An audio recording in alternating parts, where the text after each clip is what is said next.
Roy Blatchford CBE has visited more than 1,000 schools and colleges in the UK and across the world. In this article, Roy seeks to illustrate the craft of the skilled teacher.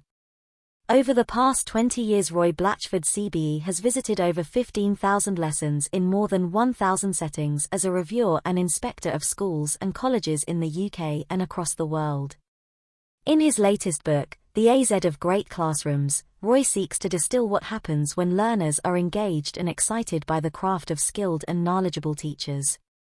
Craft, noun, skill and experience. A job or activity that needs skill and experience.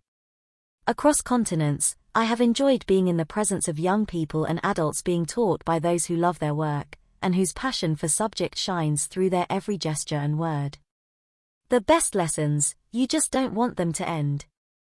And there's nothing quite like the professional privilege of being in such classrooms, laboratories, dance studios, workshops, music practice rooms, sports halls, libraries, learning centers, sensory zones, outdoor settings, lecture theaters, wherever the learning unfolds. The Dutch conductor Bernard Haitink, 1929 to 2021, enjoyed a career spanning 65 years at the highest levels of music making. He was a musician ill at ease with the cult of the charismatic maestro, yet in his time, he led the London Philharmonic, the Chicago Symphony Orchestra and was music director of Glyndebourne and Covent Garden. Unlike most of his contemporaries, he never thought of himself as interpreting music, or of wanting to do anything with it other than bring it to life. Fellow conductor Simon Rattle observed that with Haitink, the normal problems of ensemble or balance simply vanish. If we can't play well under Bernard, it's time to take up another profession.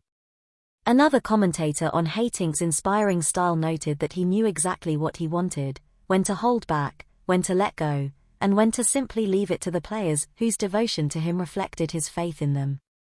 Craft at work. I was struck by both these observations when reflecting on the craft at work in every successful classroom. When one watches the best lecturers, tutors and teachers in action, it is that quiet command which shines forth, and when a decision in class comes up, the qualitatively correct choice is made. The action in itself may be nothing special, the care and consistency with which it is made, is. Acts of intervention, challenge and support for students are for the most part deliberate, rooted in experience. Spontaneity, of course, always plays its part. The most effective teaching, the professional craft of the classroom, is a many-splendid thing, multifaceted, with these features at the core. Positive relationships. Meticulous planning. Skillful orchestration of time. Strong subject knowledge. Adroit modeling. Intellectual curiosity. Fascinating digression. Teachers' personal stories about learning. Illuminating questions. Humor.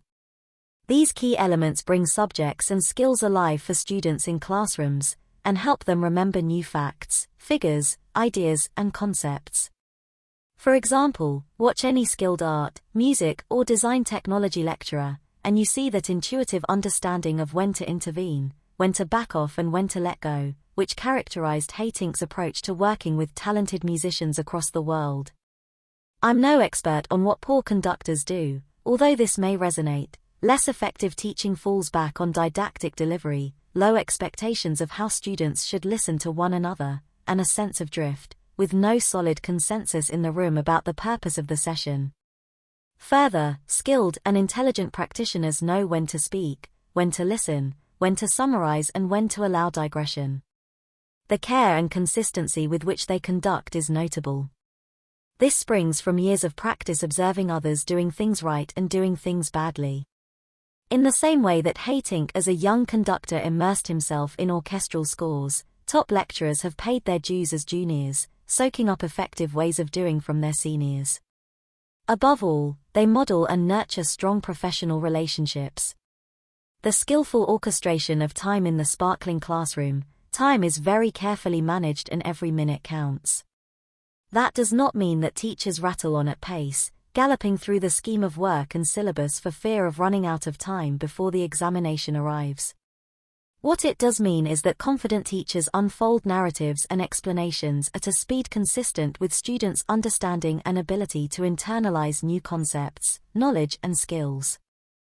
Vitally, and students always comment on this as being important for their learning, it means offering time for young minds to reflect, ponder and yes, sit in awe and wonder. Whether in the business studies suite, the physics laboratory or the Harkis history seminar, there is a conscious design and elegance about these moments in all great classrooms. Accomplished lecturers in command of their craft, practice being excellent, and those they teach remember them for that, and in turn may be inspired to become teachers or lecturers themselves. The Greek philosopher Aristotle reminds us that excellence is never an accident, that it is always the result of high intention, sincere effort and intelligent execution. High intention, teachers set out high, specific ambitions in their respective domains. Sincere effort, teachers approach their daily and weekly tasks with a sincerity and commitment that is personally and professionally satisfying. Intelligent execution, teachers think intelligently and practically about the best ways to achieve their goals, and be inspiring conductors irrespective of subject, and let us always remember that, happily, no two lecturers are the same. Everyone has their own X factor, their unique personality which they bring to a lesson.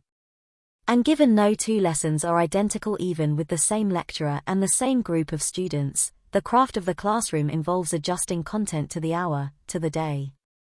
Reflecting on the intricacies, complexities, and flow of great classrooms, in the end it is the individuality of the teacher which never goes away, just as the individual demands of every student never subside. As the jocular, affectionate one-liner runs, old teachers never die, they just lose their class. By Roy Blatchford.